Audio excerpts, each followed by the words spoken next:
Hello friends, welcome and welcome back to my YouTube channel. तो आज के इस वीडियो में हम देखेंगे संदर्भ व्याख्या, जो कि वायरल हो रहा था यूपीएमएसपी का जो पेपर, उसमें जो संदर्भ व्याख्या पूछी गई है पद्यांश की, उसको हमें कैसे करना है स्टेप बाय स्टेप बताएंगे और ट्रिक के साथ पूरी संदर्भ व्याख्या और प्रश्नों के उत्तर करेंगे। तो चलिए देखते हैं कि हमें कैसे। आप ये है हमारा पेपर, ये है हमारा जो कि प्रतिदर्श प्रश्न पत्र है 2023-24 का, जो यूपी बोर्ड ने अपनी वेबसाइट के माध्यम से ये मॉडल पेपर जारी किया था। तो देख सकते हैं आप कैसा आया था पद्यांश। ये हमारा अथवा वाला पद्यांश है। इसके पहले जो पद्यांश आया था उसका हमने सॉल्यूशन वीडियो पहले से ही अपलोड करके रखा है। अगर उस वीडियो को आप चेक करना चाहें तो प्लेलिस्ट में वीडियो पड़ा हुआ है, आप वहां से चेक कर सकते हैं। ठीक है, तो देख सकते हैं आप आज का हमारा जो पद्यांश है वो देख लीजिए। लज्जाशील पथिक महिला जो कहीं दृष्टि आए, होने न देना विकृत वसना तो न तू सुंदरी को, जो थोड़ी सी श्रमिक वह गोद हो ले शांति खोना, होठों की और कमल मुख की म्लानताएं मिटाना, कोई क्लांता कृषक ललना खेत में जो हो दिखावे, जाता कोई जलद यदि व्योम में हो तो उसे लाम, धीरे धीरे परम उसकी क्लांतियों को मिटाना, छाया द्वारा शुकित करना उस तप्त भूतांगना को। ठीक है, तो ये हमारा पद्य है और इसकी हमें क्या करने हैं, 5 जो प्रश्न पूछे गए हैं इनके हमें उत्तर देने हैं। ठीक है, तो सबसे पहले हम बात कर लें कि ये किस पाठ से लिया गया है।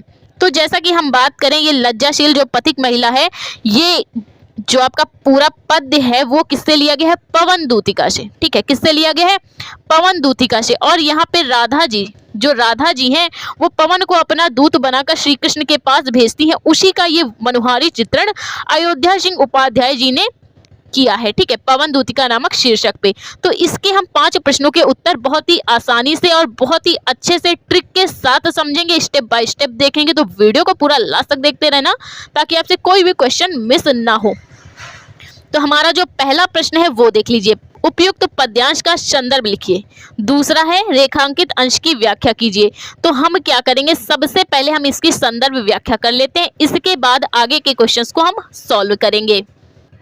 तो इसके लिए आपको करना क्या होगा, सिंपली सबसे पहले संकेत लिखना होगा। संकेत के लिए हम क्या करेंगे, जो आपका शुरू का शब्द है ना, देख सकते हैं आप, जो शुरू का शब्द है लज्जाशील पथिक महिला, ठीक है, और लास्ट का शब्द भूतांगना को, तो हम क्या करेंगे, सबसे पहले डालेंगे संकेत और लिखेंगे लज्जाशील पथिक डॉट डॉट डॉट भूतांगना को। शुरू की हम 1-2 शब्द लेते हैं और लास्ट के 1-2 शब्द लेते हैं। ये हम संकेत इसलिए लिखते हैं ताकि हमें ये पता चले कि ये जो हम संदर्भ व्याख्या करने जा रहे हैं, किन पंक्तियों का संदर्भ व्याख्या हम करने जा रहे हैं। ठीक है, तो सबसे पहले हमें संकेत लिखना है। संकेत की जगह आप आद्यांत भी लिख सकते हैं। अब बात करें संदर्भ की, तो संदर्भ हमें कैसे लिखना है वो देख लीजिए। प्रस्तुत पद्यांश, चूंकि ये बात पद्य की हो रही है तो हमने यहाँ पे पद्यांश लिखा। अगर बात गद्य की होती तो आप गद्यांश लिखते। ठीक है, तो प्रस्तुत पद्यांश हमारी पाठ्य पुस्तक काव्यांजलि के, पाठ्य पुस्तक हमारी कौन सी है, काव्यांजलि।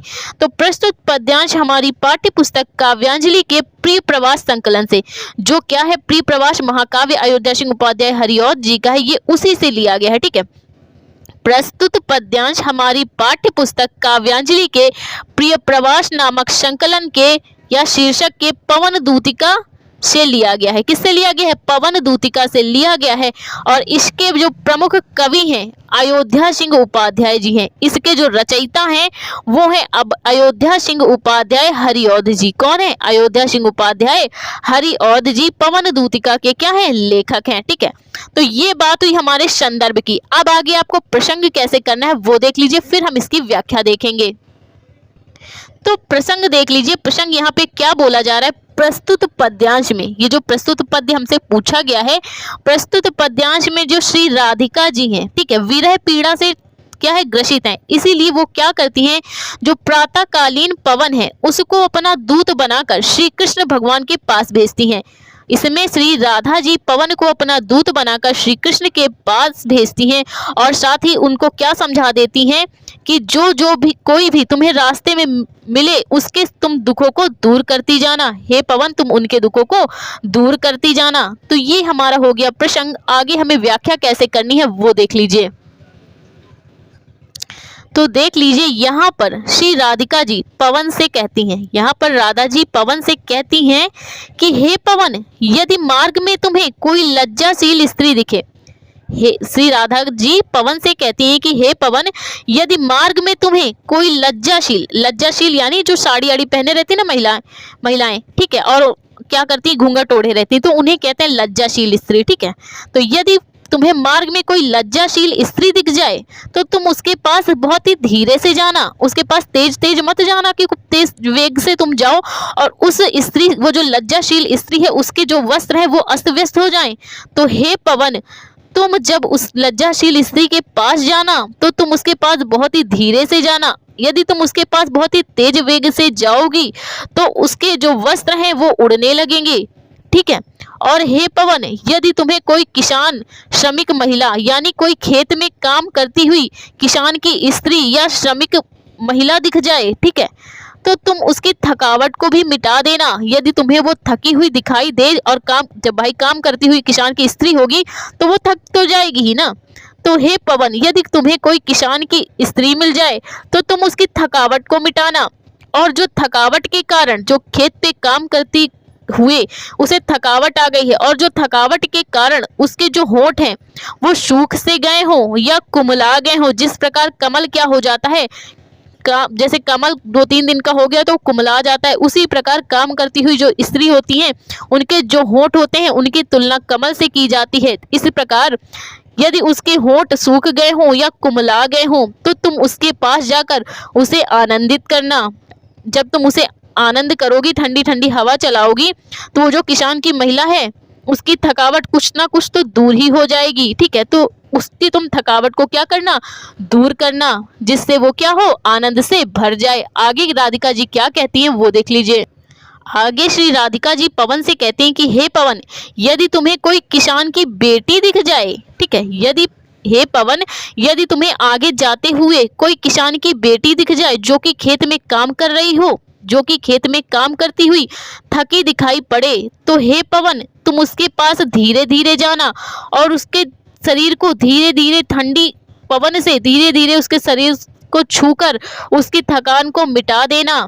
और यदि तुम्हें कोई आकाश में कोई बादल दिख जाए तो उसके ऊपर लाके रख देना, ताकि जब वो आकाश में जब बादल आ जाएगा, धूप कम हो जाएगी तो क्या होगा, एकदम ठंडा मौसम हो जाएगा, और जब तुम्हारी हवा चलेगी तो उसे ठंडक महसूस होगी और उसे आनंद प्राप्त होगा, ठीक है। तो उसे लाकर तुम उसे गर्मी से छाया देकर आनंदित करना, जिससे उसको क्या होगी, परम सुख की प्राप्ति होगी। तो ये हमारा था पद्यांश, जिसका हमने संदर्भ देखा, प्रसंग देखा और व्याख्या देखी। आगे हमें क्वेश्चंस के आंसर कैसे देने हैं वो देख लीजिए।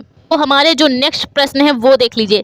हमारा जो तीसरा नंबर प्रश्न है वो क्या बोल रहा है, राधा लज्जाशील पथिक महिला के विषय में क्या कहना चाहती हैं। और जो चौथा नंबर क्वेश्चन है वो क्या बोल रहा है, होठों की और कमल मुख में अलंकार बताइए। जलद और कृषक ललना का हमें अर्थ भी बताना है। तो चलिए इन तीनों क्वेश्चन को हमें कैसे सॉल्व करना है वो हम देख लेते हैं। तो हमें क्या करना होता है, किसी की भी अगर हम संदर्भ व्याख्या करते हैं तो हमें काव्यगत सौंदर्य बताना होता है कि उन लाइनों में क्या क्या सौंदर्य कवि के माध्यम से, कवि की इस रचना के माध्यम से प्रस्तुत हुआ है, ठीक है।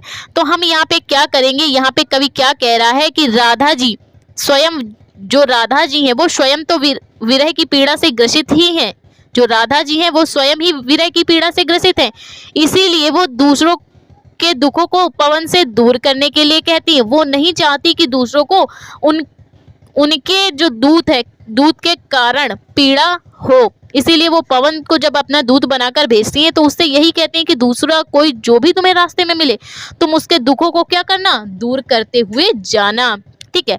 अब भाषा देख लीजिए। भाषा यहाँ पे कौन सी है, खड़ी बोली। अयोध्या सिंह उपाध्याय जी ने जो भाषा यहाँ पे यूज की है वो है खड़ी बोली। अलंकार यहाँ पे रूपक है। अलंकार यहाँ पे कौन है, कौन सा है, रूपक। शैली प्रबंधक है।